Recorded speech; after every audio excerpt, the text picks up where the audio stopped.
Earlier today, a little bit of a frustration with using YouTube because I was recording a video of some scenery, and when I tried to upload it, I had a little bit of a problem because the radio was playing some music, and so YouTube was insisting that there was a copyright issue.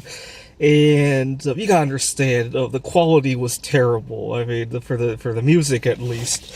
The music was playing, you know, the DJ was speaking on the radio, I was talking about scenery, there's a lot of traffic noises. Nobody in their right mind is going to want to listen to a song by watching such a video, you know, and the funny kicker is that you could probably find legitimate legal videos of that song on YouTube, you know, and it just made me realize that if you don't draw a solid line for your rules, they will be very difficult to follow. I mean, YouTube probably disagreed with that video, because if they allowed it, you know, next time somebody will come up with something a little bit better quality, and they got to draw a line somewhere. And it kind of reminds me of how I cleaned up my diet when I was a teenager. I used to drink a lot of soda, 3 or 4 liters a day, and I was very overweight. I mean, I weighed about as much as I do now, but I was considerably shorter at the time. And I remember my parents tried to get me to cut back on soda. They refused to buy it, and it made me very angry. And because I would drink, they would buy a certain amount, like we would go grocery shopping once every week or every 2 weeks, and they would buy a certain amount, and I would finish it in a day or two.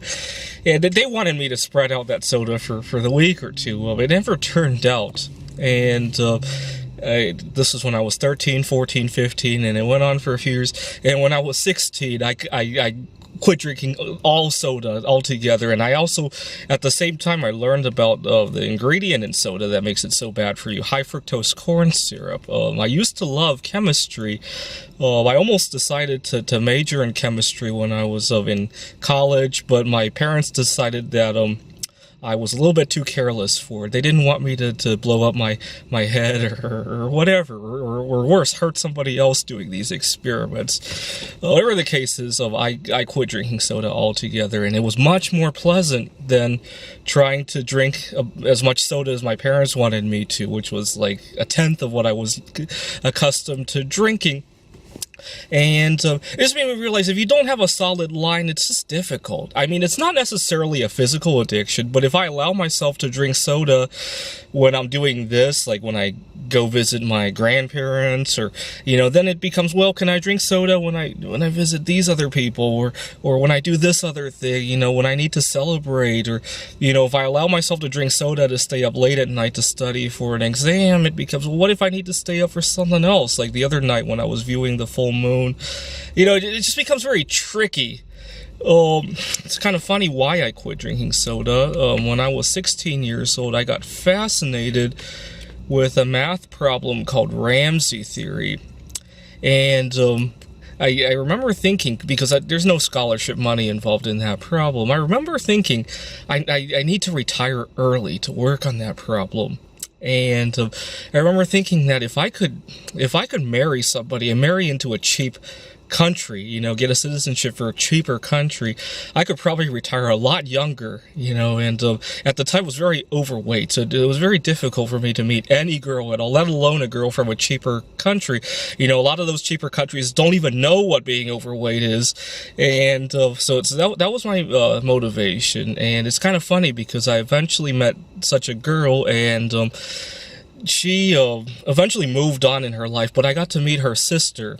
And we were on and off for a few years, and then I discovered she wanted children, and that wouldn't work out because I wouldn't be able to focus on the Ramsey theory. And eventually I started writing computer games, so now I have 2 things that I want to retire early for. It just makes me realize that fact is stranger than fiction. I bet Shakespeare would have never dreamt up such a story.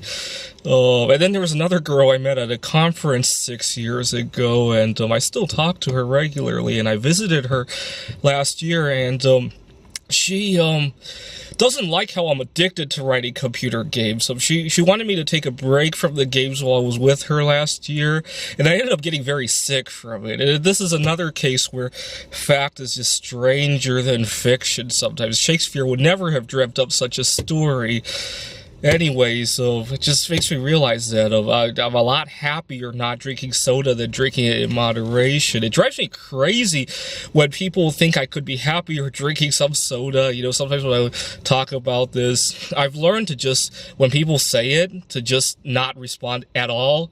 Like, you know, if I say what I said in this video to people as they're saying it, it just leads to a fight almost. So just don't drink it, but don't talk about it unless people ask me if somebody asks me if I have any advice on how to cut back on soda, then that might be a good time to say what I just said in this video. But other than that, I find it easier just to keep quiet and just do it and let the person, you know. I had one person who bugged me to such an extent that he actually got angry and blew up and he embarrassed himself, and so I kind of scored a point for my philosophy in that episode. So that was good. Thanks for watching.